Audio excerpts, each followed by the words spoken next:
Good morning. Good morning. Sit down. മേശ തള്ളുന്നതിനായി നമ്മൾ എന്താണ് പ്രയോഗിക്കേണ്ടത്? മേശ തള്ളുന്നതിനായി ടീച്ചറോട് എന്താണ് പ്രയോഗിച്ചത്? ഒരു ട്രോളി വലിക്കാനോ? ബലം. നിങ്ങൾ ആശുപത്രികളിലും മാളുകളിലേക്ക് പോകുന്നവരല്ലേ?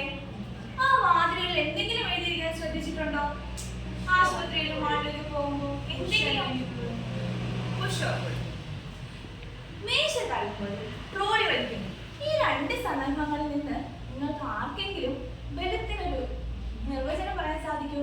രണ്ട് ഉദാഹരണങ്ങൾ. ഒന്ന് മേശ തള്ളുന്നു, ട്രോളി വലിക്കുന്നു. ഈ ടീച്ചർ ഉപയോഗിച്ച ഈ രണ്ട് സന്ദർഭങ്ങളിലെ വാക്കുകൾ ഉപയോഗിച്ചുകൊണ്ട് ബലത്തിനൊരു നിർവചനം പറയാൻ നിങ്ങൾക്ക് ആർക്കെങ്കിലും സാധിക്കുമോ?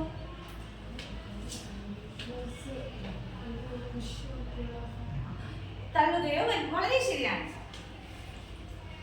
നിങ്ങളെല്ലാം ഫുട്ബോൾ കളി കാണുന്നവരല്ലേ? കളി കാണാറുണ്ടോ? അതിലെ കളിക്കാർ ഉരുണ്ടു വരുന്ന പന്തിനെ കാലുകൊണ്ട് തട്ടുമ്പോൾ അതിന്റെ ദിശയ്ക്ക് എന്തെങ്കിലും സംഭവിക്കുന്നുണ്ടോ? ജഹാന, ദിശയ്ക്ക് എന്ത് സംഭവിക്കും? ദിശ മാറും. വളരെ ശരിയാണ്. ഈ പന്ത് കളിക്കാർ ഇങ്ങനെ തട്ടി ഗോൾ പന്ത് പിടിക്കില്ലേ? ഗോൾ പോസ്റ്റിലേക്ക് വരുമ്പോ അപ്പൊ ഈ പന്തിന് എന്താണ് സംഭവിക്കുന്നത്? അക്ഷയ, ചലിച്ചുകൊണ്ടിരിക്കുന്ന ആ പന്തിന് എന്ത് സംഭവിക്കും? നിശ്ചലം. ഈ പന്ത് ഗോളി വീണ്ടും കളിക്കാർക്ക് എറിഞ്ഞു കൊടുക്കില്ലേ? അപ്പോ ആ പന്തിന് എന്താണ് സംഭവിക്കുന്നത്? ഈ പന്തിന്റെ ആകൃതി വ്യത്യാസപ്പെടുത്തണം. അപ്പൊ ടീച്ചർ എന്ത് ചെയ്യണമായിരുന്നു? അനുഷ്യ, പ്രസ് എന്ന് പറയുമ്പോൾ നമ്മൾ എന്താ ചെയ്യുന്നത്? ബലം. വളരെ ശരിയാണ്. ഈ കളിക്കളത്തിലെ സന്ദർഭങ്ങളില് നമ്മൾ ഈ പന്തിന് പലതരത്തിലുള്ള ബലം കൊടുത്തല്ലേ? ചവിട്ടി പിടിച്ചു ഇല്ലേ? അപ്പൊ ഈ ബലം കൊടുത്തത് കാരണം ഈ പന്തിന് എന്തെല്ലാം മാറ്റങ്ങളാണ് സംഭവിച്ചതെന്ന് കഥയ്ക്ക് പറയാൻ പറ്റുമോ? കളിക്കാർ പന്തിന് കാലുകൊണ്ട് തട്ടിയപ്പോ പന്തിന് എന്ത് സംഭവിച്ചു?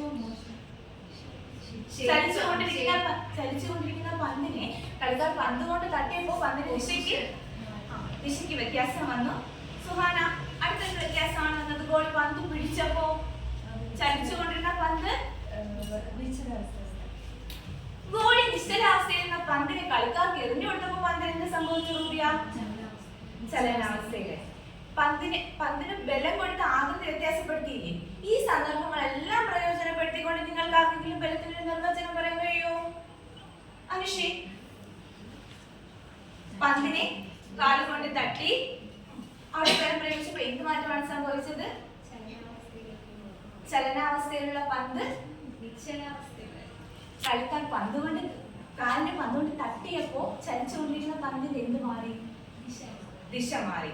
മറ്റെന്താണ് സംഭവിച്ചത്? പന്തിനെ ഗോളി പിടിച്ചപ്പോ നിശ്ചലാവസ്ഥയിരുന്ന പന്ത് ചലിച്ചു.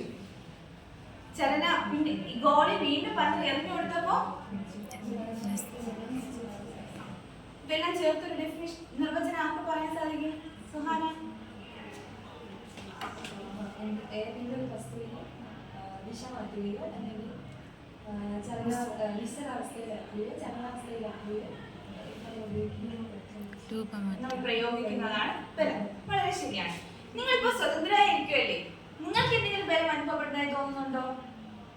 സ്വതന്ത്രരായിരിക്കുന്ന നിങ്ങൾക്ക് ഇപ്പൊ എന്തെങ്കിലും ബലം അനുഭവപ്പെടുന്നുണ്ടോ?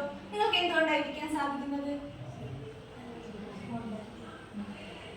എന്തെങ്കിലും ബലം നമ്മുടെ താഴേക്ക് വലിക്കുന്നുണ്ടോ? നമ്മൾ ഈ സ്വതന്ത്രരായിരിക്കുമ്പോഴും നമുക്ക് എന്ത് ബലം അനുഭവപ്പെടുന്നുണ്ട്? ഗുരുത്വാകർഷണ ബലം അനുഭവപ്പെടുന്നുണ്ട്. ടീച്ചർ ഈ ബോക്സ് നിരക്കി. ഇവിടെ എന്താ ഈ ബലത്തിന്റെ പേര്? നിങ്ങൾക്ക് ആർക്കെങ്കിലും പറയാൻ കഴിയും? ജഹാന, ഈ ബലത്തിന്റെ പേരെന്താണ്? ഈ രണ്ട് ബലങ്ങൾ, ഗുരുത്വാകർഷണ ബലവും ഈ ബലവും തമ്മിലുള്ള വ്യത്യാസം എന്താണ്?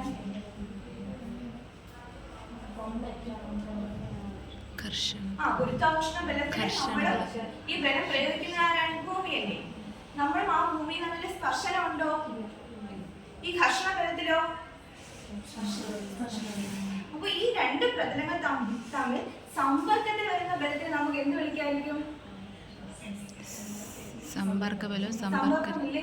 സമ്പർക്കരഹിത ബലം. നമ്മൾ ഇന്നിവിടെ പഠിച്ചത് ബലം, സമ്പർക്ക ബലം, സമ്പർക്കരഹിത ബലം.